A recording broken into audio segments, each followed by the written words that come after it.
first thing was the intensity of the people involved at that moment, at that place.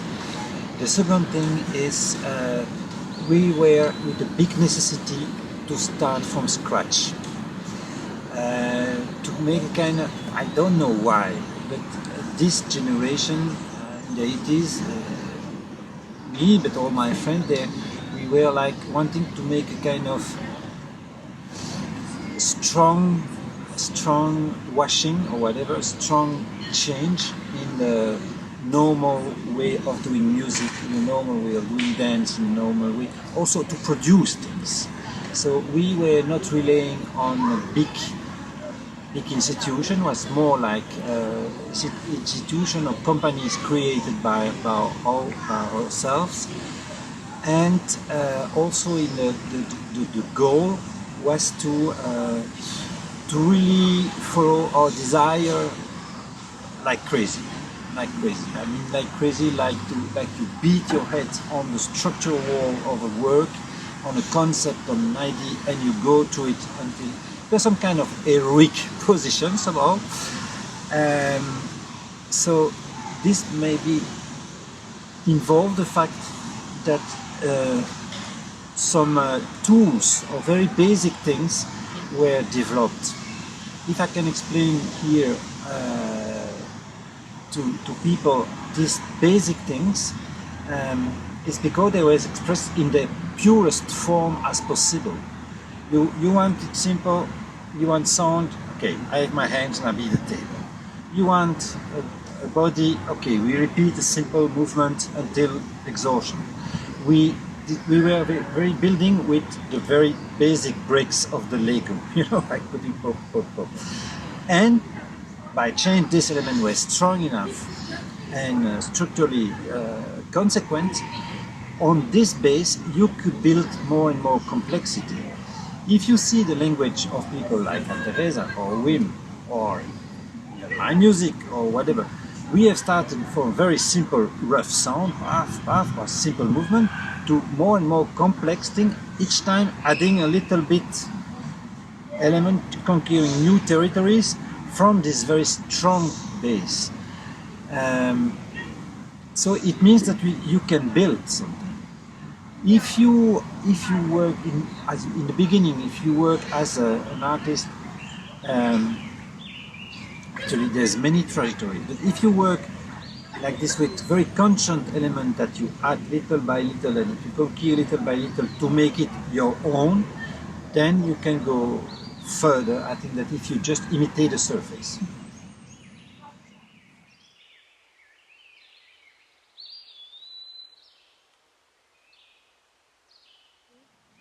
Yes, it's a little bit of provocative sentences, but just one thing must be very clear. If I insist on the structure, on the form, it's not at all that I deny the emotional or the intensity or the spirituality or whatever. But what I can speak about, what I can teach is this. I think the rest I claim the biggest freedom possible. If you watch a movie, I want, as a spectator, I want to be free in the emotion I will feel. I don't like when I feel too much clearly what I supposed to feel. So when I said that the history of form in this thing in music, if you see music as an history, you can see, I can hear music of the Middle Age and be transport like this music would be done today, of course. So if I see any form of art on the history things, I like to see what stays the same on what people have built things and what changed. And what I can transmit in a teaching process is this kind of stable things, which are structure, forms, tools. I think we just need to have tools. And one mistake, big mistake that I always say, I should repeat it and repeat it and repeat it, the tools of the structure is not the work. If I take an example, if I say in French, élu par cette crapule, elected by this bastard. Or in Italian or whatever, Roma amor. We have the structure of palindrome, means that you just reverse the phrase and you have a kind of mirroring between the things. Okay, that's a structural thing, that's a symmetry, that's mathematics, that's topology. It's not poetic. If I take ingerum imus nocte et consumimur igni, okay, don't, it means in Rome we are walking in the night and we are consumed by fire. You write it down. It's a perfect palindrome, it's a perfect mirror. But the meaning that is behind is perfectly fitting with the form. And the emotional context, if you say as a statement, we are turning in wrong in the night and we are consumed by fire, it could be the sentence of a Patti Smith or whatever rock song, you know.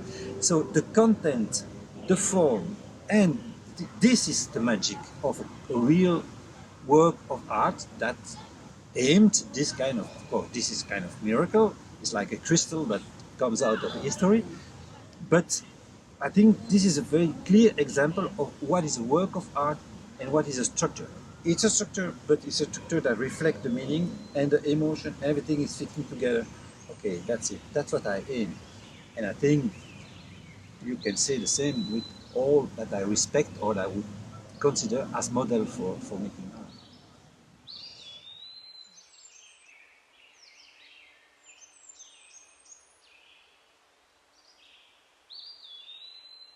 The relation dance, music, and the connection with the accent of music and the accent of the movement appearing at the same time. We call this Mickey Mousing. So it means that you give the sound information and the visual information at the same time to create like a funny effect.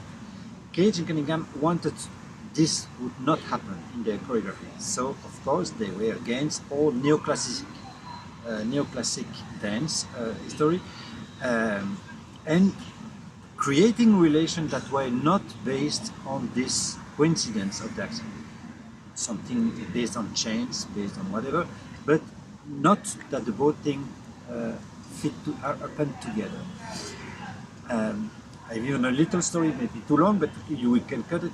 Bob Wilson told me that he was quite impressed because he was the assistant of, when he was young, was assistant of Cunningham, and they were working with classic trained musicians in the Opéra de Paris. And after a few representations, the musicians, they were on stage, could not impeach themselves to place their accent or their music, because it was free in timing, with the dance, what they didn't want it.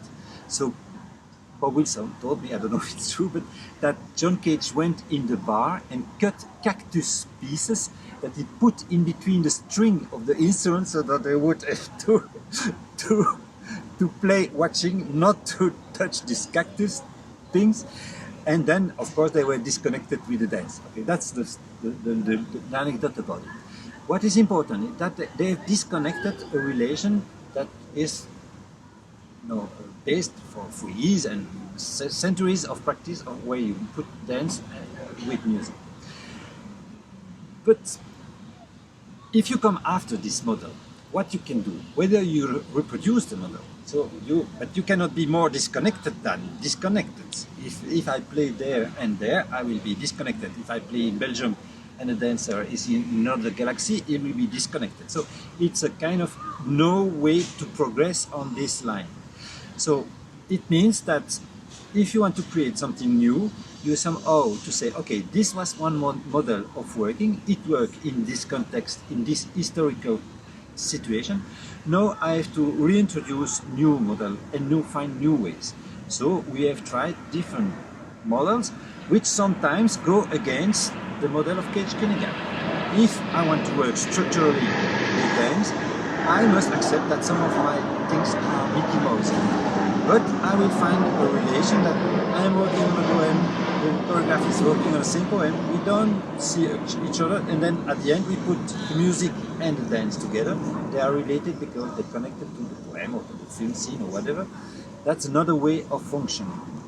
So if you have something that has been really the statement of a generation of artists and consequent at that moment, it's not necessary that you have to make a step in the same direction. Maybe just you change fields and you change area, and this is no more valuable.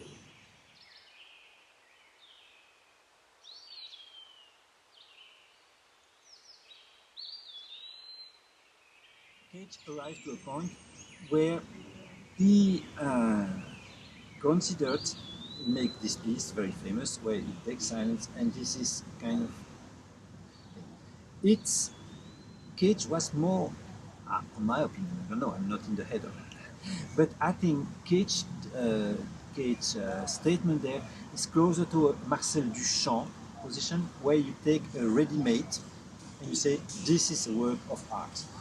It can be stand for bottles, it can be urinoir or whatever, that in reverse. But this is a work of art, and I transport it in another context. This is a work of art. If you take the noise or the sound of New York place in this crossroad moment, okay, this is a work of art with the silence there.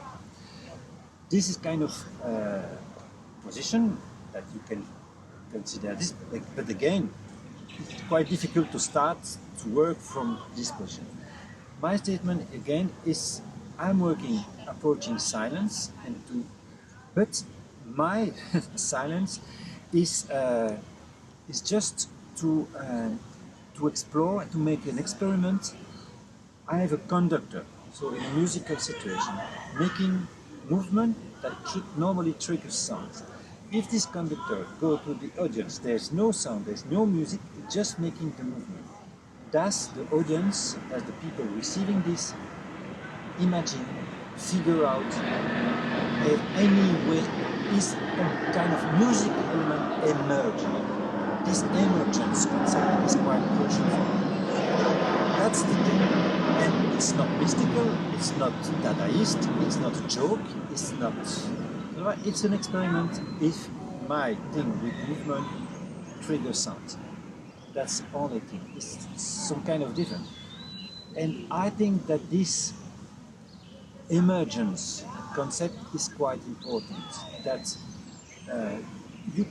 the concept is, of course, bring you there, but the next step is it something emerging out of that? And that's what I try to do.